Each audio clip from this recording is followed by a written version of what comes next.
아마존과 협상이 결렬되고 나서 이제는 자구책을 찾아야 했죠. 이 당시는 아직 닷컴 버블이 붕괴되기 전이라서 벤처 투자자들이 여유가 있었던 편이었다고 해요. 그러다 보니까 리드 헤이스팅스의 이름값만으로도 아직까지는 필요한 자금들을 꽤 수월하게 모을 수 있었다고 하더라고요. 그러니까 아직 이때까지는 그 넷플릭스가 자체적으로 생존이 안 되는 거죠. 그렇죠. 계속 적자이기 때문에 투자금을 끌어왔어야 그렇죠. 되는 거죠. 예. 아까 말씀드린 대로 회원은 늘어나지만 적자는 계속 가게 되는. 아유, 그러면은 헤이스팅스의 역할이 뭐 지대적이었겠네요. 그렇죠. 그러니까 넷플릭스의 탄생에 있어서 아이디어적인 부분은 분명히 마크 랜돌프가 한 게 맞아요. 그런데 이 버텨낼 수 있는 정말 중요한 현실이니까. 맷집이라고 해야 될까요? 체력이라고 해야 될까요? 이거는 리드 헤이스팅스의 작품이었다고 봐야죠. 책에서 베조스랑 네. 만날 때 그 마크 랜돌프랑 이렇게 대화를 주고받는다고 하잖아요. 네. 거기서도 그 리드가 보면서 답답히 여기거나 뭔가 잘못된 판단을 하고 있거나 이런 게 묘사되는 장면들이 나오나요? 잘못된 판단이라기보다는요, 굉장히 답답해해요. 이게 그럴 것 같아요. 랜돌프도 얘기를 하고 이 책을 읽다 보면은 캐릭터가 굉장히 선명하게 그려지거든요. 헤이스팅스는 말할 때 항상 직구를 꽂아넣는 스타일, 핵심으로 들어가려고 하고 군더더기는 다 떼버려야 돼요. 그리고 랜돌프가 본인이 교육을 시켰다고 표현을 하는데 말을 워낙 솔직하게 근데 직설적으로 하다 보니까 듣는 사람은 상처가 되는 게 너무 많은 거예요. 그러니까 비즈니스 차원에서는 이렇게 독이 될 수 있으니까 같이 배석하는 미팅 자리에서는 꼭 그런 부분을 자제를 시키거나 나중에 좀 이게 좋지 않았을까 하는 그런 후속 조치들이 계속됐다고 하더라고요. 이제 이 헤이스팅스의 성향이 문제라기보단 랜돌프에게 상처를 좀 주게 돼요. 네, 이제 여기서 넷플릭스가 좀 새로운 국면을 맞게 되는데 회사는 자구책을 찾아야 했고 돈은 끌어들였지만 사정은 나아지지가 않았어요. 이 상태 그대로 정말 큰일 없이 이렇게 흘러가고 있었던 거예요. 그 시기가 랜돌프의 회고에 따르면 약 1년 정도? 1년에서 1년 반 정도였던 것 같다고 하더라고요. 그리고 그 이후에 이제 쌓여있던 문제들이 점점 현실로 드러나기 시작합니다. 발단은 헤이스팅스가 마크 랜돌프의 현실적인 한계를 지적하면서부터였어요. 친구들 사이의 이야기라고 생각을 하고 들어갔는데 분위기가 좀 많이 달랐던 거죠.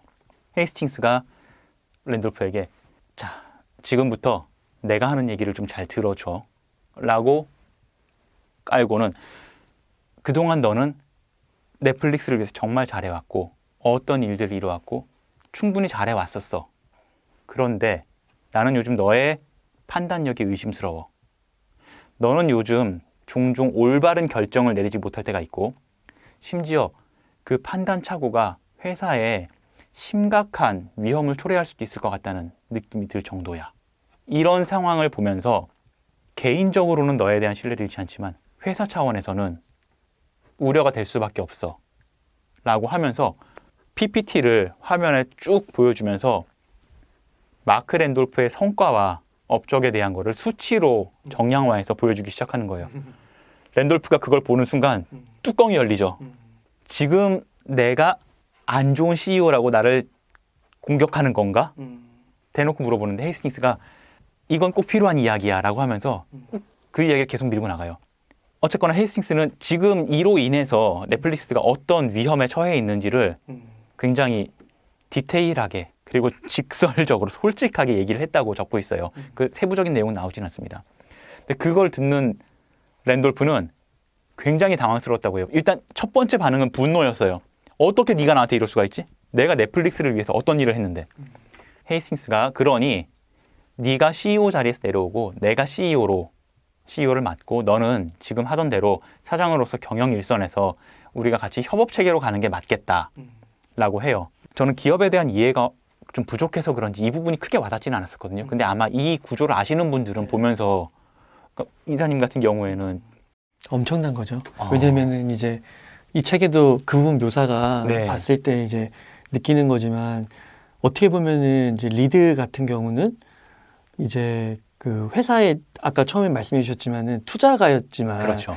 그 회사에 처음에 아이디어를 내고 네. 거기에 뭐 엄청나게 헌신을 해가지고 네. 시간을 들이고 이런 거는 아닌 거죠, 사실. 그렇죠. 랜돌프였죠. 그건 랜돌프였죠. 근데 그래서 랜돌프는 어떻게 보면 그 시간과 그 시기, 에너지, 돈만 안 들였을 뿐이지 어떻게 보면 맞아요. 모든 걸 바치면서 네네. 자녀 같은 거거든요. 근데 이제 현실이 맞닥뜨린 거죠, 근데. 그래서 제가 아까 여쭤본 게 적자였던 게 되게 중요한 거죠. 아무리 그렇게 쏟아 부어도 문제는 뭐냐면 네. 회사가 망하면 다 끝나는 그렇죠. 거잖아요. 그러니까 이게 되게 어려운 문제인데 보통은 이렇게 해서 이게 쪼개지죠, 회사가. 근데 거기서 이제 그렇죠. 이 둘은 해결점을 찾아내요. 그게 대단한 거죠. 그 전에 하나 지금 중요한 부분을 지적해 주셨거든요. 뭐냐면은 이 회사는 마크 랜돌프에게는 자식 같은 존재였다라고 하는데 지금 핵심을 지적하셨거든요. 랜돌프가 책에서 계속 그 얘기를 해요. 넷플릭스는 내 회사였다. 심지어 나의 꿈이었다. 그런 얘기를 예. 하게 되죠. 이게 왜냐하면은 아까 랜돌프의 어린 시절 얘기하면서 잠깐 빼먹은 부분이 있는데 인테그리아 QA가 헤이스팅스의 회사에 인수되고 사업 아이템을 구상할 당시에 그 랜돌프가 세웠던 대원칙 두 가지가 있어요. 첫 번째는 내 회사여야 한다. 두 번째는 인터넷으로 물건을 팔아야 한다. 였는데 첫 번째가 내 회사였잖아요. 근데 이게 지금 말씀을 듣고 보니까 이해가 되네요. 내 회사가 더 이상 내 게 아니게 되는 거잖아요. 내 꿈이 뭔가 날아가는 듯한 이 부분을 랜돌프가 책에서 꽤 많은 부분을 할애해서 당시의 심정을 수레하고 있어요. 보면은 그 상실감은 정말 이루 말을 못할 정도로 절절하더라고요. 랜돌프의 비범함, 현실을 인정하고 본인의 한계를 인정할 수가 있는 사람이었던 거예요. 이 사람이 거기서 키워드로 잡았던 것이 들었을 때 열은 받는데 틀린 말은 아니었다. 내가 이대로 가다가 나의 꿈은 가지고 갈 수 있겠지만 이 회사가 이대로 좌초되면 어떡하지? 나는 그렇다 쳐도 나를 믿고 따라온 이 직원들의 인생은 어떻게 되는 건가? 그러면서 하는 소리가 주차장에 있는 저 스바루 자동차, 미쓰비시 자동차, 폭스바겐을 타고 온 이 직원들의 할부 대금은 어떻게 되는 것인가? 이런 현실적인 부분을 짚어가면서 나의 꿈이기도 하지만 이 회사는 이제 더 이상 나의 꿈만이 아니라 우리 모두의 꿈이 되어버렸구나. 이거를 랜돌프가 자각을 하고 내가 결단을 내려야 할 상황인 것 같다라는 자기 결론까지 가게 돼요. 근데 이 부분이 정말 제가 말을 더듬을 정도로 전 충격적이었거든요. 일반적인 사람들의 멘탈로는 그리고 도량으로는 이게 전 불가능하다고 보거든요. 말씀하신 대로 그러니 회사가 쪼개지는 거고 실패하는 건데 감히 넷플릭스라는 회사의 위대함이라고 하면 이게 여기서 하나 찾아볼 수 있지 않을까 싶어요.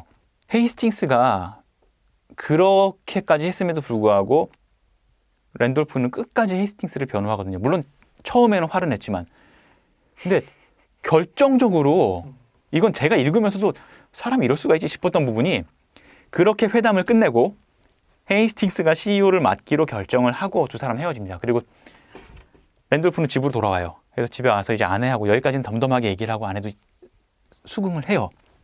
근데 메일함을 열어보니까 밤 11시인가 헤이스팅스에게 메일이 하나 와 있는 거예요. 제목이 정직 딱 한 글자였던 거예요. 열어봤더니 이 부분은 좀 더 솔직해야 된다고 생각을 하는데 CEO 자리를 바꾸고 우리 둘만의 협의가 아니라 대외적으로 이거를 드러내 보이고 확실하게 이 상황을 고정하기 위해서는 스톡옵션 재분배가 필요하다. 근데 그 재분배 방식은 너의 몫을 내가 상당 부분 가져가는 게 맞다고 생각해. 진짜 이렇게 나와요. 네 걸 내가 가져가는 게 맞다고 생각해.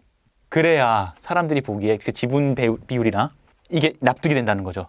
근데 보는 제가 다 기가 막힐 노릇인데 랜돌프는 그쯤에서 이미 1차전을 치르고 나서 짐작을 했던 건지 아니면은 넋이 나간 건지 아니면 와이프가 더 길길이 날뛰어서 그런 건지 모르겠어요. 그 메일을 아내하고 같이 봤거든요.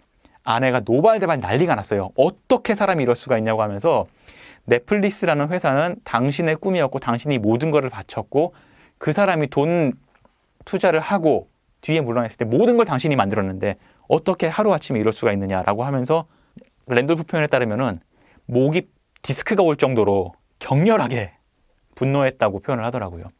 그런데 그 뒤에 이 부분을 서술하는데 랜돌프가 정말 깔끔해요. 하지만 결론을 내려야 했다 하고 다음 단계로 넘어가게 됩니다. 이제 넷플릭스는 본격적으로 헤이스팅스 체제로 넘어가게 돼요. 아까 설명한 대로 아직까지는 헤이스팅스의 끝발이 남아 있었으니까. 그러면 이때까지는 계속 그 파트너 자리로 그러면 사장 자리로 있는 건가요? 예, 계속 있었습니다. 하고 실질적으로 하던 업무는 그대로 수행을 해요. 직함만 바뀐 거였고 마케팅 업무라던가 홈페이지 관리라던가. 그러면서 이제 랜돌프가 했던 일이 지금의 넷플릭스 시스템의 기초를 그때 다 만들어요. 월간 구독 서비스, 정기 구독 서비스하고 무제한 대여, 그리고 미국 전역에서 당일 배송. 물론 이제 이 내용들은 지금의 온라인 스트리밍 서비스로 넘어오면서 많이 바뀌긴 했지만 기본적으로 이 두 가지 포인트는 가져가야 될 것 같아요. 하나는 정기 구독 서비스라는 거. 일단 넷플릭스가 이 방식을 도입하기 전에는 없었던 방식이라고 하더라고요. 굉장히 생소한. 네, 지금은 다 쓰잖아요. 소비자가 등록을 해놓고 나 취소할래라고 해서 직접 취소하지 않는 한 자동으로 연장되게 돼 있는 거예요, 구독이. 이 아이디어를 냈을 때 헤이스팅스는 반대했다고 해요. 이건 품위 없는 짓이다. 그러니까 그 당시 실리콘밸리 정서에는 안 맞았다고 하더라고요. 랜돌프 회상에 따르면은. 근데 지금은 또 그게 보편화돼 그렇죠. 있죠. 이게 참 세상이 모르는 거예요, 재밌고. 그래서 구독 서비스를 런칭하기로 했는데 이 서비스를 만족하는 사람도 있을 것이고 불만인 사람도 있을 거니까 이 모델을 여러 단계로 나눕니다. 첫 번째는 19.99달러였나를 내고 완전 무제한으로 쓸 수 있게 한 게 있었고, 일부 금액을 결제하고 일부 서비스를 이용하게 하는 거, 그리고 또 하나는 그냥 기존대로 건 바이 건으로 대여할 수 있게 하는 이 세 가지 시스템을 한 번에 다 돌렸어요. 랜돌프가 이 부분을 장을 바꿔가면서 새로 설명을 해요. 대박이 난 거죠. 사람들이 이 서비스를 너무 좋아하더라는 거예요. 그 당시 인식만 해도 세상에 누가 자기 신용카드 번호를 심지어 대면으로 하는 것도 아니고 온라인에다가 등록을 하겠냐. 근데 너도나도 등록을 하더라는 거죠. 그러니까 그 첫 번째 방법이 대박을 친 그렇죠. 거죠. 네. 그러니까 무제한으로 볼 수 있게 하는 거. 네. 여기에 이제 숨어 있는 키워드가 사람들의 그 귀차니즘이죠. 언제든지. 그리고 아마 그 가격대가 적절했기 때문이겠지만요. 그런 것도 있고 그 책에서도 조금 묘사가 돼 있던 것 같은데 그 한 달간 무료를 하잖아요. 네, 맞아요. 네네. 근데 그때 만족도가 너무 커서 네. 이거를 다음 달도 계속 갱신을 그렇죠. 하게 하는 네네. 것도 있었던 것 같고. 맞아요. 그 부분이 나오는데 써보니까 만족도가 높으니까 굳이 이걸 해지할 필요가 없는 거예요. 그대로 가고 이제 그런 소문이 도니까는 유입되는 사람들은 점점 많아지고, 잘 알고 계시다시피 지금 넷플릭스는 금액 차이는 있을지언정 그 기본 시스템은 완전 무제한 구독으로 바뀌어 있죠. 그러니까 이게 진짜 대박인 게 지금은 너무나도 당연하지만 네.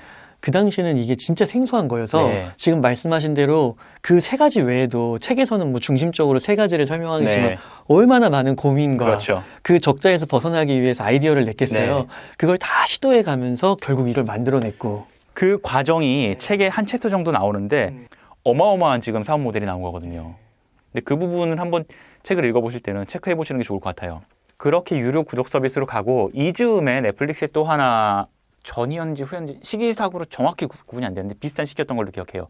이 모델을 만들어서 넷플릭스가 안정화되기 전에 적자를 벗어나기 위해서 회사를 매각할 시도를 한번 했었어요. 네. 어디랑 딜을 했느냐? 블록버스터였거든요. 어제의 적, 가장 큰 적인데 얘네랑 협업을 해야겠다. 회사를 매각까지는 아니지만 DVD라는 컨텐츠는 넷플릭스가 거의 독점에 가깝게 가지고 있지만 블록버스터는 그때까지도 살아있는 어마어마한 유통망을 가지고 있었거든요. 이 두 개를 콜라보레이션해서 사업 모델을 만들어 보겠다라고 해서 적자를 탈피해야 됐으니까요. 블록버스터 CEO를 만나러 갔는데 책에서는 좀 점잖게 표현되는데 비웃음을 사고 나와요. 인수하는 금액, 그 사업부를 인수하는 금액을 블록버스터에서 니네 얼마 생각하는데? 라고 물어봤을 때 이걸 딜을 해야 되는데 헤이스팅스가 못 참고 5천만! 말을 바로 딱 질러버린 거예요. 근데 랜돌프랑 그때 같이 갔던 임원 하나는 이걸 좀 딜을 해야 되는데 저렇게 치고 들어오면 하는 내용이 나오거든요. 근데 어쨌거나 헤이스팅스는 질렀고 금액을 질렀더니 랜돌프가 그 순간 그 블록버스터 CEO 표정을 본 거죠. 비웃으려다가 말았던 표정이었다라고 얘기를 하더라고요. 말도 안 되는 금액이라고 생각을 했던 거예요. 근데 저는 이제 그럴 수도 있겠는데 그 리드가 진짜 대단한 것 같아요. 그 배포.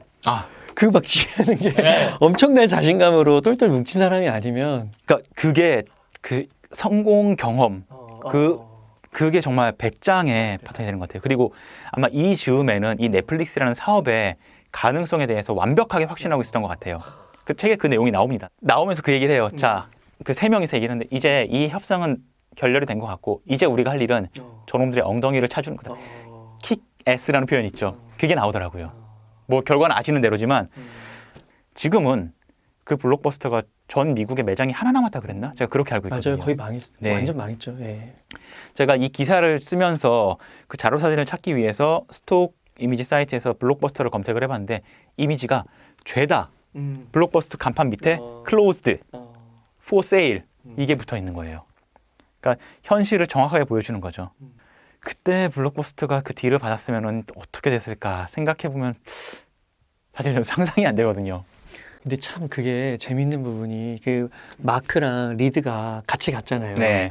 근데 이제 리드는 자신감이 차서 질렀잖아요. 지를 수가 있잖아요. 근데 네. 마크조차도 그렇게 묘사를 했다는 거는 자기도 이 $10,000,000라는 게 반신반의한 거거든요. 되면 대박이고 네. 안 되면 안 되는 게 당연하지. 그러니까 뭐 한 2대 8로 보는 거죠. 안 되는 게 네. 8로 보는 거죠. 근데 그게 어떻게 보면은 이 넷플릭스의 페이지 2 세대로 넘어가야 되는 네. 거에 있어서 랜돌프가 내려와야 되는 그런 걸 또 보여주는 일화일 것 같기도 해요. 이 두 사람의 역량 그리고 특화된 재능 이게 분명히 달랐던 거고 랜돌프가 책 말미에 분명히 그 부분을 지적을 해요.